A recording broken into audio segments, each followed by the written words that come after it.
எப்படி இருக்கீங்க யுவராஜ்? நல்லா இருக்கேன். நீங்க எப்படி இருக்கீங்க? நல்லா இருக்கிறேன். வர 2026 எலெக்ஷன்ல கொளத்தூர் தொகுதியில பாஜக அதிமுக கூட்டணி எப்படி அமையும்னு நீங்க நினைக்கிறீங்க? உங்க கருத்து என்ன? அதை தெரிஞ்சுக்கணும்னு விருப்பப்படுறேன். ஒரே வார்த்தை சொன்னோம்னா வெற்றி பெறாது. வெற்றி பெறாது. நிச்சயமாக வெற்றி பெறாது. எதனாலும் தெரிஞ்சுக்கலாங்களா? அதிமுக பாஜக கூட்டணி இன்னைக்கு தமிழ்நாட்டு மக்கள் மத்தியில பாத்தீங்கன்னா ஒரு பாலைவனத்தின் காணப்படும் காலநிலை பொறுத்தா இருக்கு. ஆமா ஆமா. நிச்சயமா வெற்றி பெற வாய்ப்பு இல்லை. ஓகே. ஏனென்றால் தமிழ் சமுதாயத்திற்கு அதிமுக பாஜக கூட்டணி என்ன செய்தார்கள் என்ற ஒரு கேள்வி வெறுமளவில் காணப்படுகிறது. உங்க கருத்துல நீங்க எப்படி பாக்குறீங்க? தமிழ்நாட்டுல 234 தொகுதி இருக்கு, சட்டமன்ற தொகுதி. அதுல மற்ற இடத்துல எப்படின்றது நான் ஆணித்தனமா சொல்ல முடியுமோ இல்லையோ, ஆனா சென்னை திமுகவுடைய கோட்டைன்றது யாராலையும் மறுக்க முடியாத ஒரு விஷயம். முக்கியமா திராவிட முன்னேற்ற கழகத்துடைய தலைவரான தளபதி மு.க. ஸ்டாலின் அவர்களுடைய சொந்த தொகுதியான இந்த கொளத்தூர் தொகுதி நிச்சயமா யாராலையும் வேற ஒரு கோட்டைக்கு தள்ளப்படாது. ஏன்னா திமுக கோட்டை, சென்னையே திமுக கோட்டைன்ற போது கழக தலைவரான தளபதி மு.க. ஸ்டாலின் அவருடைய சொந்த தொகுதியான கொளத்தூர் தொகுதியில நிச்சயமா என்னைக்குமே திமுக தான் வெல்லும். அது யாராலையும் அழிக்க முடியாது.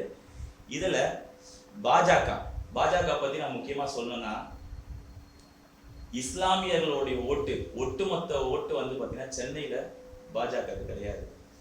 அவங்க யார் கூட கூட்டணி வச்சாலுமே அவங்க நிச்சயமா வீழ்ச்சியை தான் அடைவாங்கன்றது அது மறுக்க முடியாத உண்மை. அதுல முக்கியமா இப்ப அதிமுக அம்மையார் ஜெயலலிதா இருக்கிற வரைக்கும் சிறப்பா செயல்பட்டு இருந்தது.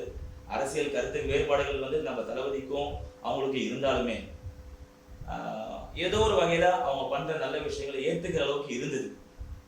ஆனால் அவங்களோட மறைவுக்கு அப்புறம் தற்போதைய தலைவரான அதிமுக தலைவரான எடப்பாடி பழனிசாமி அவர்கள் எப்படி அதை செயலாற்றிட்டு இருந்தாருன்றது எல்லாருமே பார்த்தாங்க. இதை முக்கியமா சொல்ல போனா தூத்துக்குடி துப்பாக்கி சூடு, இது அதை பத்தின உங்களுக்கு கருத்து என்ன? அதிமுக ஆட்சியில் இருக்கும் பொழுது பல இன்னல்களை தமிழ்நாட்டு மக்கள் சந்திச்சுட்டு இருந்தாங்க. பல விஷயம் சொல்லலாம்.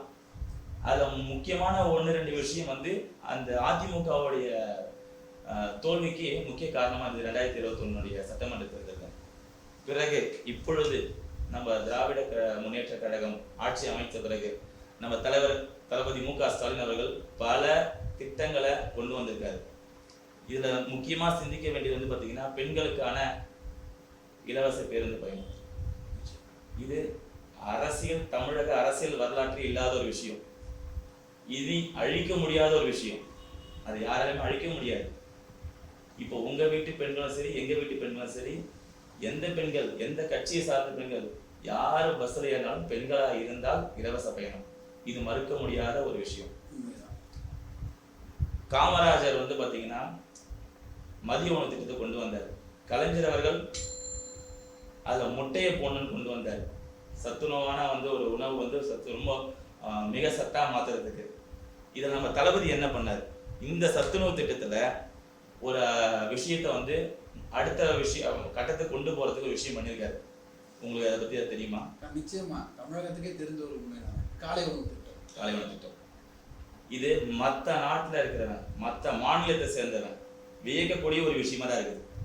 அரசு பள்ளிகள்ல காலை சிற்றுண்டி உணவுன்றது மிக சிறப்பான ஒரு திட்டம்.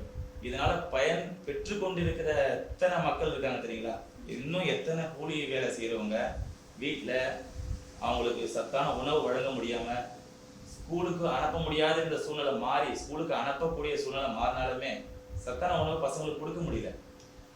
இந்த சிற்றுண்டி உணவு அவங்களுக்கு மிக பயனானதா இருக்கு. இது நான் சொல்றது 1-2 விஷயம்தான். இது நீங்க அப்படியே நீங்க கடந்த 4.5 வருட காலங்களாக நீங்க சிந்திச்சு பாருங்க. எத்தனை திட்டங்கள் சொல்லிக்கொண்டே போலாம். இத மாதிரி ஏதாவது பாஜக கூட்டணி இல்ல பாஜக ஆளுகின்ற மாநிலங்களில் ஏதாவது ஒரு திட்டங்கள் நிறைவேற்றப்பட்டு இருக்கிறதா? இல்லது அதிமுக கொண்டு வந்த திட்டங்களில் ஏதாவது ஒரு சிறப்பான திட்டங்கள் இருக்கிறதா? இது எனக்கு சுத்தமாக எனக்கு தெரியல. இந்த சூழ்நிலையில வர 2026 எலெக்ஷன்ல பாஜக அதிமுக கூட்டணியே ஃபர்ஸ்ட் ஒரு நீங்க சொல்ல வர கூட்டணியே வந்து நிலைக்குமான்றதை தாண்டி வர சட்டமன்ற தேர்தலில் அவங்க கூட்டணி வந்து ஜெயிக்காது. நிச்சயமாக சென்னை சுத்தமாக அவங்களுக்கு வந்து கை கொடுக்காது. சென்னை சட்டமன்ற தொகுதிகளுக்கு உட்பட்ட பகுதிகளில் இருக்க மக்கள் வந்து பாத்தீங்கன்னா அதிமுக பாஜக கூட்டணிக்கு ஒத்துழைக்க மாட்டாங்க. இது வந்து உண்மை.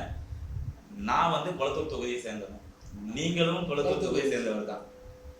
நம்ம தலைவர் இந்த குளத்தூர் தொகுதியுடைய சட்டமன்ற உறுப்பினராக இருந்து அதாவது தமிழ்நாடு முதலமைச்சராகவும் பணியாற்றி கொண்டிருக்கிறது நமக்கு பெருமைக்குரிய விஷயம். அதனால வந்து நிச்சயமாக திமுக தான் வெல்லும், அதில் எந்த ஒரு மாற்று கருத்தும் இல்லை.